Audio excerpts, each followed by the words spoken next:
Hi అండి, అందరూ ఎలా ఉన్నారు? Welcome back to our channel Srilakshmi creations 111 అండి. ఈరోజు నేను మీకు పల్లీల పట్టిని, అంటే పల్లీల పట్టి అనొచ్చు, పల్లీల చెక్క అనొచ్చు, శనగగుళ్ళు అచ్చు కూడా అనొచ్చు అనమాట. అది ఎలా చేసుకోవాలో చూపిస్తాను. అయితే పల్లీలతో పాటు మనకి కొన్ని డ్రై ఫ్రూట్స్ని, నువ్వుల్ని యాడ్ చేస్తున్నాను. అంటే హెల్త్కి మంచిది కదా, అందుకని చెప్పి పిల్లలు మామూలుగా ఇస్తే తినారండి, మన చేతికిస్తే. అలాంటిది ఇలా పల్లీలు అచ్చులు వేసేసామనుకోండి, చాలా బాగా తింటారనమాట ఇష్టంగాని. అయితే ఇప్పుడు ఎలా చేసుకోవాలి, ఏంటి, ఏమేమి కావాలనేది చూపిస్తాను. వీడియోలోకి వెళ్ళిపోతాం. పల్లీల చెక్క చెక్కని నేను చెప్పినట్టుగా చేయండి, చాలా బాగా వస్తుంది. పర్ఫెక్ట్ కొలతలతో చూపిస్తాను. కొత్తగా నేర్చుకునే వాళ్ళు కూడా చాలా ఈజీగా ఉంటుంది. వీడియోలోకి వెళ్ళిపోదాం రండి. మరి ఇక్కడ నేను వచ్చేసి ఇవి పుచ్చగింజలండి, పుచ్చగింజలు అలాగే తెల్ల నువ్వులు తీసుకుంటున్నాను. ఇవి రెండు తీసుకుంటున్నాను అనమాట. అలాగే ఇక్కడ వచ్చేసి మనకి పల్లీలు, ఇది వంట సోడా అండి. వంట సోడా వేయడం వల్ల ఎప్పటికీ పల్లీల చెక్క కరకరలాడుతూ ఉంటుందన్నమాట. ఈ కప్తోని 2 కప్పుల పల్లీలు తీసుకున్నాను. మనమైతే ఇక్కడ ఏవైతే తీసుకుంటున్నామో ఇక్కడ 2 రకాలు తీసుకుంటున్నాం కాబట్టి ఇవి దీంతో 3 అవుతాయి. ఈ 3 కలిపి 1 కప్పు తీసుకుందాము. అప్పుడు 3 కప్పులు అవుతాయి అనమాట. దీంతో 2 కప్పుల పల్లీలు, ఇవన్నీ కలిపి 1 కప్పు కాబట్టి 3 కప్పులు. 3 కప్పులకి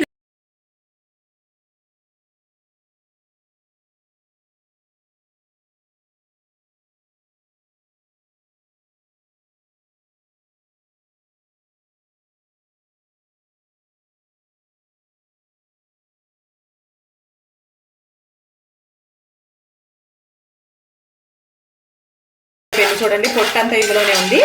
కరెక్ట్గా ఇలా వేయించుకోవాలండి పల్లీల్ని, అప్పుడే మనకి చాలా బాగా వస్తుంది అనమాట పల్లీలు పట్టి టేస్ట్గా.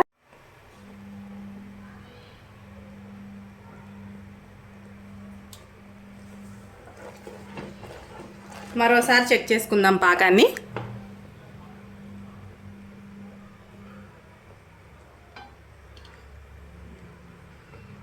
ఇప్పుడు ఈ పాకాన్ని చేతితో తీసి చూద్దాం. మనకి చేతికి వచ్చేసేయాలన్నమాట.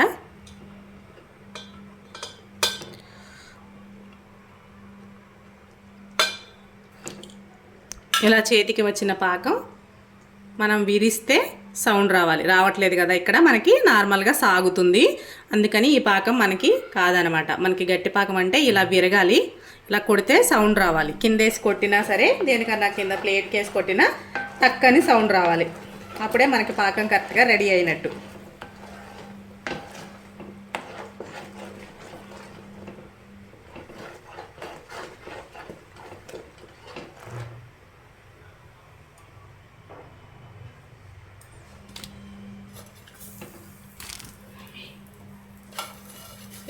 ఇలాగా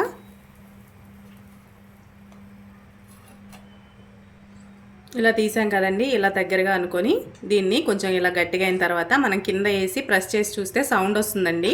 సౌండ్ వస్తే మనకి పాకం అనేది రెడీ అయిపోయినట్టు అనమాట. ఇప్పుడైతే మనకి సౌండ్ అయితే వస్తుంది. కింద వేసినప్పుడు సౌండ్ మనం కింద నేల మీద కానీ దేని మీద కానీ ఒక ప్లేట్ పైన కానీ కొట్టి చూడాలి. సౌండ్ వస్తుంది కదా మీకు, అలా సౌండ్ వస్తే మనకి ఓకే అనమాట. ఇలా అయితే ఉంటుంది గట్టి పాకం. ఇప్పుడు మనం చిన్న చిట్కా అని చెప్పాను కదా, కొంచెం వంట సోడాని వేసుకోవాలి. మనకి ఎప్పటికీ కరకరలాడుతూ ఉండడం కోసం కొంచెం వంట సోడాని వేసుకోవాలి. తర్వాత ఏవైతే మనం రెడీ చేసి పెట్టుకున్నామో వాటిని ఇందులో వేసుకోవాలి. గిన్నె ఇలా ఉన్న పాకంలో మనకి వంట సోడా వేయడం వల్ల ఇలా ఉబ్బుతుందనమాట. ఇప్పుడు వీటిని వేసేసుకుందాం.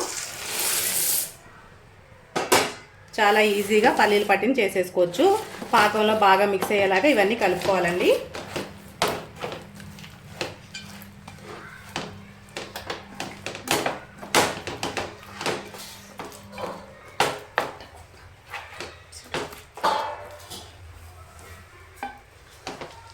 ఇలా మొత్తం పాకం మిక్స్ అయ్యేలాగా కలుపుకోవాలి. పాకం అంతా అన్ని దినుసులకి బాగా పట్టేలాగా చేసుకోవాలి. ఇలా పాకం అంతా పట్టేలాగా బాగా మిక్స్ చేసుకోవాలి. మిక్స్ చేసుకున్న తర్వాత స్టవ్ ఆఫ్ చేసేసుకోవడమే.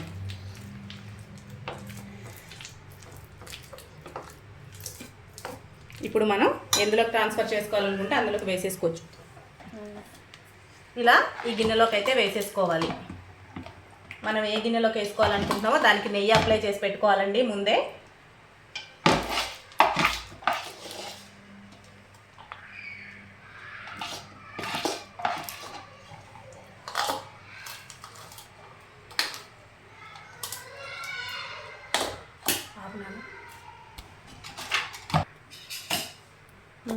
చేతికి ఆయిల్ రాసుకొని సమానంగా అప్లై చేసుకోవాలి మొత్తం.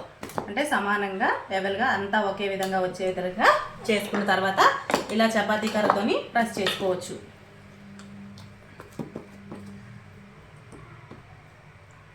చూసారు కదా, చాలా ఈజీగా మనం చెక్కనైతే రెడీ చేసేసుకున్నాము. మనకి స్పూన్కి నెయ్యి రాసుకొని ఇలా స్పూన్కి నెయ్యి అనేది అప్లై చేసుకొని ప్రెస్ చేస్తే సమానంగా లెవెల్గా వస్తుందన్నమాట. అంతా ఈవెన్గా స్ప్రెడ్ చేసుకోవాలి మొత్తం అంతా. నెయ్యి కంపల్సరీ అప్లై చేసుకోవాలండి, లేకపోతే అచ్చు అనేది కింద భాగాన అతుక్కొని ఉండిపోతుంది అనమాట. మనం తీసినప్పుడు క్లియర్గా రాదు.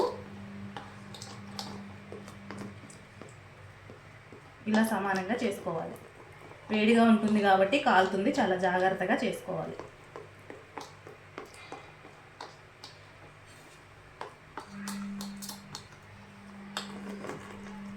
మన చపాతీ కర్రతో ప్రెస్ చేస్తే చాలా బాగా వస్తుందండి, కానీ ఇందులో చేయడానికి అవ్వట్లేదు.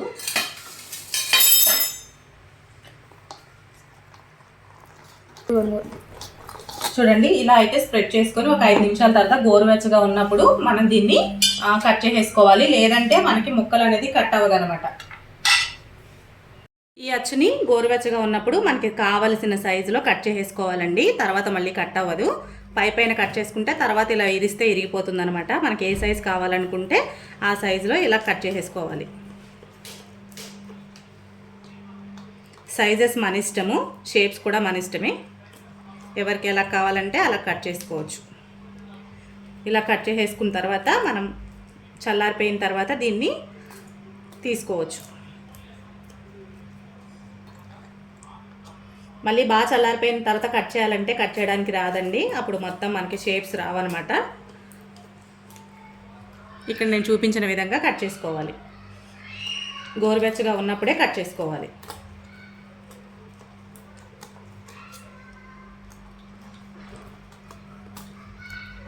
డైమండ్ షేప్ కూడా కట్ చేసుకోవచ్చు. మనకి ఇష్టమైన షేప్ని మనమే కట్ చేసుకోవచ్చు. చూసారా, షాప్లో దొరికే పల్లి పట్టీది మనం ఇంట్లోనే ఈజీగా రెడీ చేసేసుకోవచ్చు. ఈ వీడియో కనుక మీకు నచ్చితే సబ్స్క్రైబ్ చేయడం మర్చిపోకండి.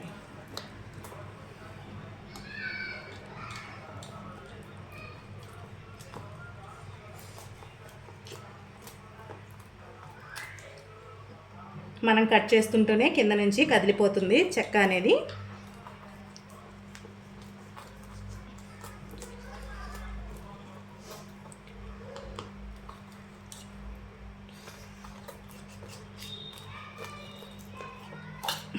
ఇలా అయితే కట్ చేసేసాను. తర్వాత మనం చెక్కని తీసుకోవచ్చు.